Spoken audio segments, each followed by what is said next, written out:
विद्यार्थियों, आज हम आपसे सुशांत सिंह राजपूत की आत्महत्या या हत्या से संबंधित प्रकरण पर चर्चा करेंगे। विद्यार्थियों, इस प्रकरण में अभी जो लेटेस्ट केस आई हुई है, रिया Chakraborty versus state of Bihar 2020, इस प्रकरण में रिया चक्रवर्ती बिहार में रजिस्टर्ड एफआईआर को ट्रांसफर करने के लिए कोर्ट से, सुप्रीम कोर्ट से अर्जी दाखिल करती हैं। इन कंक्लूजन हम ये कह सकते हैं कि सुप्रीम कोर्ट के द्वारा ऐसी अर्जी को खारिज कर दिया गया और ये कहा गया कि ऐसे रजिस्टर्ड जो एफआईआर होंगे, उस एफआईआर का ट्रांसफर सेक्शन 406 सीआरपीसी के अधीन सुप्रीम कोर्ट के द्वारा नहीं किया जा सकता। क्यों नहीं किया जा सकता? क्या प्रक्रिया है? अब हम इसी को यहां पर चर्चा करेंगे। विद्यार्थियों, जब भी कोई मामला यदि आत्महत्या से संबंधित होता है, किसी जीव या यंत्र के कारण से किसी व्यक्ति की मृत्यु होती है, तो धारा 174 सीआरपीसी के अधीन कार्यवाही होती है। जैसा कि महाराष्ट्र सरकार के द्वारा ऐसा किया गया, वहां के जो प्रशासनिक अधिकारी यानी पुलिस अधिकारी हैं, उनके द्वारा किया गया। लेकिन जो एफआईआर था, एफआईआर बिहार सरकार के द्वारा या बिहार के जहां पर सुशांत सिंह राजपूत का अधिकारिता में आने वाला जो पुलिस स्टेशन है, उनके पिता के द्वारा एफआईआर दर्ज की जाती है। अब प्रश्न ये उठता है कि जो उनके थाने के क्षेत्र में या जो भी थाना क्षेत्र आता है, वहां पर यदि कोई भी एफआईआर दर्ज किया जाता है, तो क्या उस एफआईआर को उस क्षेत्र से हटा करके, उस राज्य से हटा करके किसी अन्य राज्य में ट्रांसफर किया जा सकता है? वास्तव में इस बिंदु पर विचार किया जाना है और इसी बिंदु पर रिया Chakraborty versus state of Bihar के मामले में विनिश्चय भी सुप्रीम कोर्ट के द्वारा किया गया। विद्यार्थियों, यहां पर यह देखना है कि यदि किसी व्यक्ति की या कोई भी संज्ञेय मामला, कॉग्निजेबल ऑफेंस अगर घटित होता है, तो सेक्शन 154 सीआरपीसी के अधीन एफआईआर थाने के भार साधक अधिकारी के समक्ष किया जाता है, यानी फर्स्ट इंफॉर्मेशन रिपोर्ट तैयार की जाती है, यानी पहली सूचना थाने के भार साधक अधिकारी को दिया जाता है। थाने का भार साधक अधिकारी ऐसी सूचना को रजिस्टर करता है। सामान्य रूप से इसी को एफआईआर कहते हैं। जो एफआईआर सेक्शन 154 के अंतर्गत बिहार राज्य में सुशांत सिंह के पिता के द्वारा उनकी अधिकारिता में आने वाले जो पुलिस थाना है, वहां पर अगर किया जाता है, तो अब प्रश्न ये उठता है कि संज्ञेय मामले में सेक्शन 154 के अधीन जब एफआईआर दर्ज कर दिया गया, थाने के भार साधक अधिकारी के द्वारा उसको रजिस्टर्ड कर दिया गया, तो क्या ऐसी एफआईआर को बिहार से किसी अन्य राज्य महाराष्ट्र या पश्चिम बंगाल में ट्रांसफर किया जा सकता है, या महाराष्ट्र में जहां घटना घटित हुई है वहां पर इसको ट्रांसफर किया जा सकता है। विद्यार्थियों, ये एक विचारणीय विषय है, क्योंकि सीआरपीसी की धारा 406 का जिक्र इसमें बार बार किया गया है। सेक्शन 406 के अंतर्गत सर्वोच्च न्यायालय को यह अधिकार प्राप्त है कि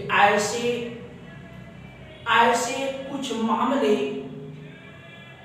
जो विशेष प्रकृति के मामले हैं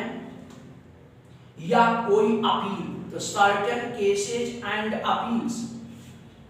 ऐसे मामले या जो अपील हैं न्याय के उद्देश्य के लिए for ends of the justice, उसे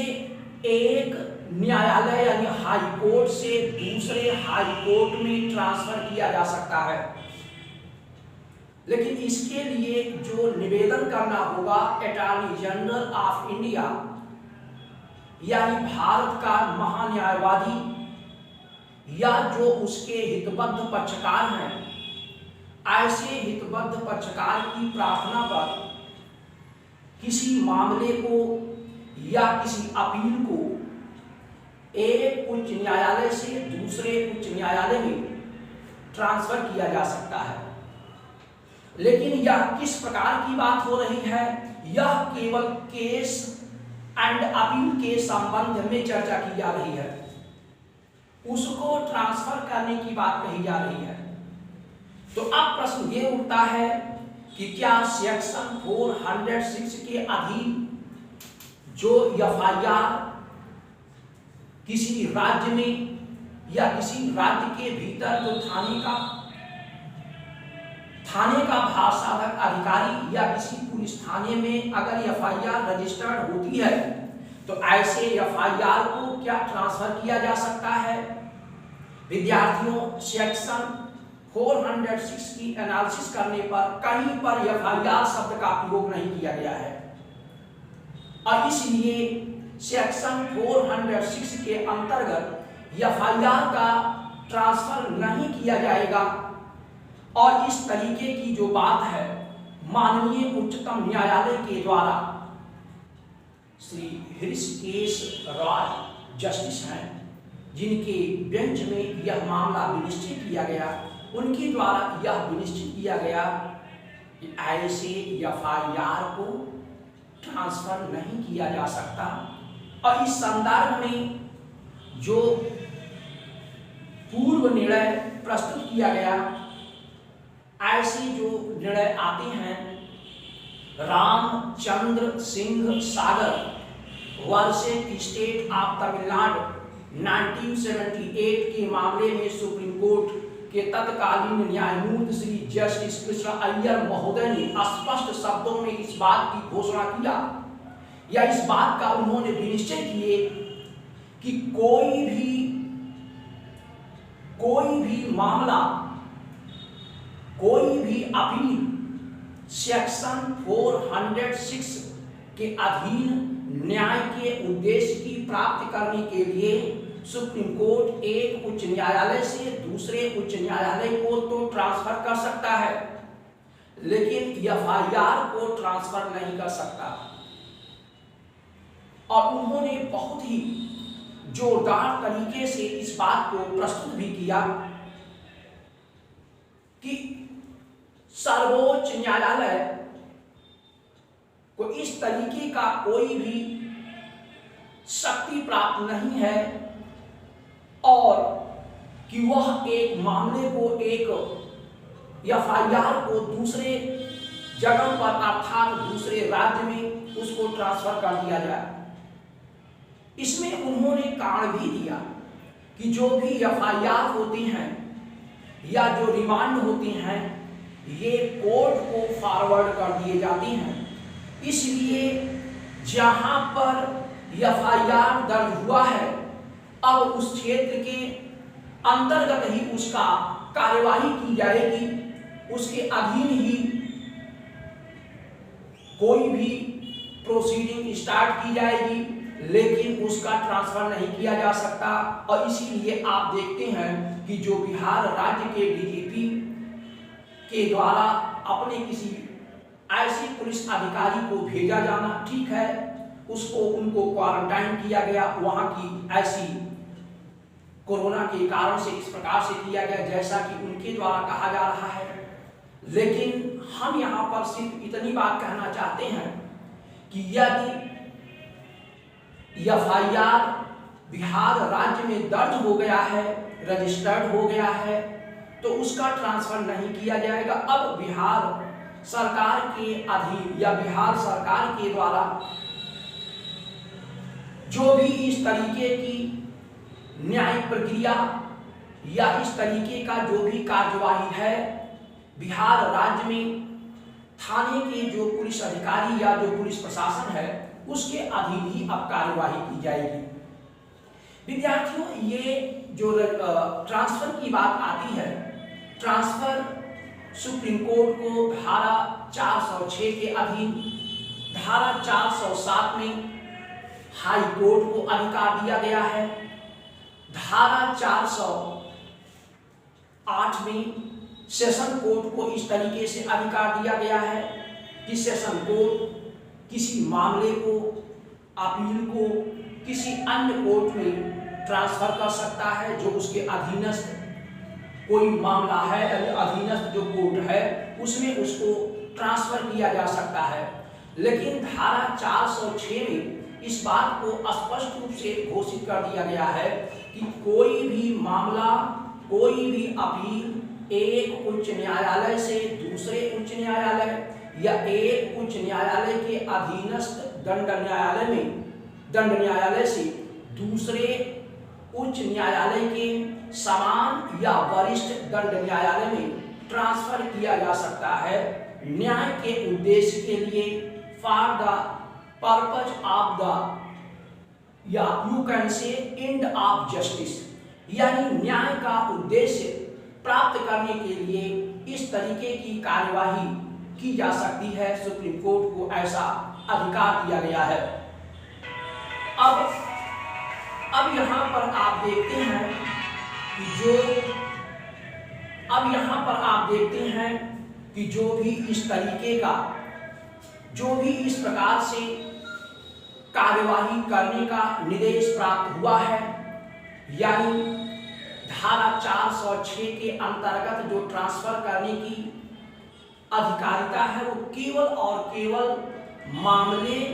या अपील के संदर्भ में है, एफआईआर के संदर्भ में ऐसी कोई भी अधिकारिता प्रदान नहीं की गई है। विद्यार्थियों, भारतीय संविधान के अनुच्छेद 139A के अंतर्गत भी आप देखते हैं ऐसे मामले को एक उच्च न्यायालय से दूसरे उच्च न्यायालय में या एक उच्च न्यायालय के ऐसे उच्च न्यायालय के अंतर्गत उसको जो उसके अधिकारिता के अधीन आते हैं और उस अधिकारिता के अधीन आने वाले न्यायालय से दूसरे उच्च न्यायालय की अधिकारिता के अंतर्गत आने वाले कोर्ट में उसको ट्रांसफर किया जा सकता है। विद्यार्थियों, धारा 139A प्रावधान जो किया गया है यह 42वें संविधान संशोधन अधिनियम 1976 के अधीन किया गया है। इस संशोधन के द्वारा यह प्रावधान किया गया कि अगर कोई ऐसा मामला है जो एक से अधिक उच्च न्यायालयों में अगर उसका मामला संस्थित किया गया या एक से अधिक उच्च न्यायालय में उस मामले को संस्थित किया गया और वह व्यापक महत्व का मामला है, तो ऐसी दशा में महान्यायवादी यानी अटॉर्नी जनरल या हितबद्ध पक्षकार के निवेदन पर या उनके द्वारा ऐसा सुप्रीम कोर्ट को प्रतीत कराया जाए कि न्याय के उद्देश्य के लिए इसका ट्रांसफर किया जाए या सुप्रीम कोर्ट के द्वारा सुनवाई किया जाए, क्योंकि व्यापक महत्व का विषय है, तो सुप्रीम कोर्ट ऐसे मामले को अपने पास मंगा सकता है और उसका विनिश्चय पारित करेगा, और जो निर्णय पारित करेगा उसकी एक प्रतिलिपि ऐसे उच्च न्यायालयों में जहां पर वह समान मामला संस्थित किया गया था उस पर वह या उस पर जो विनिश्चय सुप्रीम कोर्ट के द्वारा दिया गया है, ऐसी निर्णय की जो प्रतिलिपि है, फोटोकॉपी है, उस हाई कोर्ट को प्रेषित कर दिया जाएगा। हाई कोर्ट के द्वारा उसी के निर्देशानुसार ऐसे मामले को विनिश्चित किया जाएगा। लेकिन धारा 139A का जो दूसरा पैरा है, यहाँ पर आप देखेंगे ये स्पष्ट रूप से घोषित कर दिया गया कि न्याय के उद्देश्य के लिए मामले को एक उच्च न्यायालय से दूसरे उच्च न्यायालय में ट्रांसफर भी किया जा सकता है। इसका मतलब ये है कि कुछ ऐसे मामले या कुछ ऐसे जो अपीलें हैं या अन्य कार्यवाही हैं, अगर कोर्ट को यानी सुप्रीम कोर्ट को यह प्रतीत कराया जाता है कि न्याय के उद्देश्य के लिए इसका ट्रांसफर एक उच्च न्यायालय से दूसरे उच्च न्यायालय में किया जाए, तो ऐसे किसी भी मामले का ट्रांसफर एक हाई कोर्ट से दूसरे हाई कोर्ट में किया जा सकता है। विद्यार्थियों, 44वें संविधान संशोधन के द्वारा केवल यही परिवर्तन किया गया कि जहां पर निवेदन केवल महान्यायवादी और हितबद्ध पक्षकार के द्वारा किया जाता था, सुप्रीम कोर्ट को यह अधिकार दिया गया 44वें संविधान संशोधन अधिनियम 1978 के द्वारा कि वह सो मोटो अर्थात स्वप्रेरणा से भी इस तरीके की कार्यवाही कर सकता है। और साथ ही साथ में यहाँ पर सुप्रीम कोर्ट को जो भी निवेदन या आवेदन यानी समावेदन इस प्रकार से प्रस्तुत किया जाएगा, विद रिक्वेस्ट किया जाएगा। और साथ ही साथ में अगर अटॉर्नी जनरल या राज्य के महाधिवक्ता से भिन्न किसी अन्य व्यक्ति अर्थात कोई पर्सन यानी हितबद्ध पक्षकार के द्वारा किया जा रहा है या इस तरीके से कोई इंटरेस्टेड पार्टी है उसके द्वारा किया जा रहा है, तब ऐसी दशा में उनको एफिडेविट देना होगा। यानी ऐसी जो मांग है वह सुप्रीम कोर्ट में शपथ पत्र के द्वारा ही प्रस्तुत किया जाता है और उस पर सुप्रीम कोर्ट विचार करके ऐसे मामले को एक उच्च न्यायालय से दूसरे उच्च न्यायालय में ट्रांसफर कर सकता है। ये उसको अधिकार या आप कह सकते हैं अनुच्छेद 139A के अंतर्गत सुप्रीम कोर्ट को इस प्रकार की अधिकारिता प्राप्त है। तो विद्यार्थियों, यहाँ पर हम आपसे यह चर्चा करना चाहते हैं कि जो FIR की बात आती है, FIR के संबंध में ना तो अनुच्छेद 139A में चर्चा की गई, यहाँ पर सर्टेन केसेज एंड अपील्स और अदर प्रोसीडिंग्स। तो अगर जुडिशियल प्रोसीडिंग्स जो न्यायिक कार्यवाही है, तो यहाँ पर जो ये न्यायिक कार्यवाही है एक कोर्ट से दूसरे कोर्ट की बात ट्रांसफर करने की बात आती है, लेकिन FIR से संबंधित जो कार्यवाही है उसकी बात यहाँ पर नहीं की गई। तो इसका मतलब ये हुआ कि यहाँ पर जो रिया चक्रवर्ती के द्वारा सुप्रीम कोर्ट से इस प्रकार की मांग की गई थी, सुप्रीम कोर्ट के जो बेंच है यानी उसमें जस्टिस श्री ऋषिकेश रॉय के द्वारा जो विनिश्चय पारित किया गया कि FIR can not be transferred, ऐसे FIR को ट्रांसफर नहीं किया जा सकता है। और इसलिए अब जो FIR के तहत अब कार्यवाही की जाएगी वह पुलिस अधिकारी यानी बिहार के जो पुलिस अधिकारी हैं उनके द्वारा इस तरीके से इन्वेस्टिगेशन किया जाएगा, उसका अन्वेषण किया जाएगा। और साथ ही साथ में एक बात और महत्वपूर्ण है, यदि धारा 174 के अधीन 174 CRPC के अधीन महाराष्ट्र सरकार के जो पुलिस अधिकारी हैं, यदि वह इस तरीके की आत्महत्या के संदर्भ में या जो जीव जंत से उसकी मृत्यु, यहाँ पर आत्महत्या चूंकि सुशांत सिंह ने आत्महत्या की है इसलिए महाराष्ट्र पुलिस अधिकारी के द्वारा उनका निरीक्षण किया जा रहा है, परीक्षण किया जा रहा है। तो अब यहाँ पर आप देखते हैं कि जो भी कार्यवाही महाराष्ट्र पुलिस अधिकारी के द्वारा की जा रही है या की जाएगी, यदि इन फर्दर यानी बाद में आगे यदि 174 के अधीन पुलिस अधिकारी को अगर ऐसा लगता है कि नहीं एफआईआर दर्ज होना चाहिए, तो पुलिस अधिकारी के द्वारा अगर एफआईआर दर्ज किया जाता है तो यहाँ पर रिया चक्रवर्ती के मामले में सर्वोच्च न्यायालय ने स्पष्ट रूप से निर्धारित किया गया कि ऐसे मामले जो भी एफआईआर दर्ज होंगे, जो भी इन्वेस्टिगेशन होगा, वह बिहार पुलिस अधिकारी के अधीन किया जाएगा, अर्थात उसका भी सुपरविजन बिहार पुलिस अधिकारी को दे दिया गया है। ऐसा सुप्रीम कोर्ट कर सकता है और सुप्रीम कोर्ट ने इस तरीके की जो निर्देश है, आदेश है, उसको पारित भी किया है। तो विद्यार्थियों, एक तरीके से आप ये कह सकते हैं कि जो भी एफआईआर होता है, अगर किसी भी व्यक्ति के द्वारा कि वो संज्ञेय अपराध किया है, कॉग्निजेबल ऑफेंस किया है, और वह किसी थाने में अगर दर्ज कर दिया गया, तो वहां से दूसरे थाने में या दूसरे राज्य में उसको ट्रांसफर करने के लिए उसको क्या करना होगा, ऐसा ट्रांसफर नहीं किया जा सकता। हाँ, अगर कोई मामला एक कोर्ट में विचारणीय है, यानी हाई कोर्ट में विचारणीय है, उसको दूसरे हाई कोर्ट में ले जाना है, तो ऐसा तो किया जा सकता है, जिसके संदर्भ में धारा 406 स्पष्ट रूप से प्रावधान करती है। और चूंकि ये दांडिक मामला है, इसलिए यहाँ पर 406 के अधीन मामले के अधीन ही विचार किया जाएगा। लेकिन अब जो एक तरीके से भारतीय संविधान के अंतर्गत बात आती है, इसे 139A के अधीन वहाँ पर स्पष्ट रूप से निर्देश दिया गया है कि ऐसा सुप्रीम कोर्ट कर सकता है अगर ऐसा उसको प्रतीत कराया जाता है, इस प्रकार से उसको बताया जाता है कि न्याय के उद्देश्य के लिए इसको इस तरीके से किया जाए या ट्रांसफर किया जाए, तो सुप्रीम कोर्ट ऐसा कर सकता है। तो ये एक महत्वपूर्ण मामला था Rhea Chakraborty versus state of Bihar 2020 supreme court.